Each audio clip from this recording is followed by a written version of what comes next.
మీ bike ఆరోగ్యంగా ఉండాలంటే ఏం చేయాలో తెలుసా? టైం టు టైం సర్వీస్ అయితే చేయించాలి. ప్రతి 2000 కిలోమీటర్లకి బైక్ అయితే సర్వీస్ చేయాల్సి ఉంటుంది. సర్వీస్ అంటే జస్ట్ ఇంజిన్ ఆయిల్ మార్చడము, వాటర్ వాష్ చేయించడం అయితే కాదు. ఇంకా చాలా ఉన్నాయి. అందులో నెంబర్ 1 మనకు ముక్కు ఎలాగో బైక్ ఎయిర్ ఫిల్టర్ కూడా అలాగా. మనకు ముక్కు బ్లాక్ అయితే మనం ఆక్సిజన్ పీల్చగలమా? లేదు కదా. అలాగే బండి ఎయిర్ ఫిల్టర్ బ్లాక్ అయినా సరే గాలి అందక సరిగా ఫ్యూయల్ మిక్చర్ బర్న్ అవ్వక మైలేజ్ ఇష్యూ అయితే వస్తుంది. కాబట్టి తప్పనిసరిగా ఎయిర్ ఫిల్టర్ అయితే చేంజ్ చేయాలి. సెకండ్ పాయింట్ వచ్చేసి ఇంజిన్ ఆయిల్ అనమాట. ఇంజిన్ ఆయిల్ అనేది ఎవరీ 2000 కిలోమీటర్స్ కి కంపల్సరీగా మార్చాల్సి ఉంటుంది. 10,000 రూపాయల ఆయిల్ పోసినా సరే 2000 నుంచి 2500 కిలోమీటర్ల మధ్యలో మీరు ఇంజిన్ ఆయిల్ అయితే చేంజ్ చేసేయాలి. మెయిన్ గా మినరల్ ఆయిల్స్ అయితే అవాయిడ్ చేయండి. మాక్సిమం సింథటిక్ ఆయిల్స్ ప్రిఫర్ చేయండి. థర్డ్ పాయింట్ వచ్చేసి బ్రేక్ షూల్ అనమాట.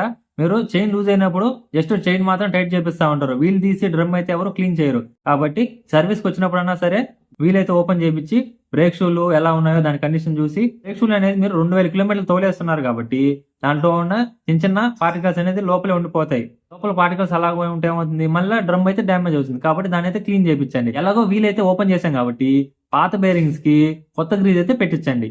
అండ్ అలాగే మీది డిస్క్ బ్రేక్స్ అనుకోండి, క్యాలిబర్ కూడా ఓపెన్ చేసి థ్రోటల్ బాడీతో లైట్ గా క్లీన్ చేయించండి పిస్టన్స్ ని.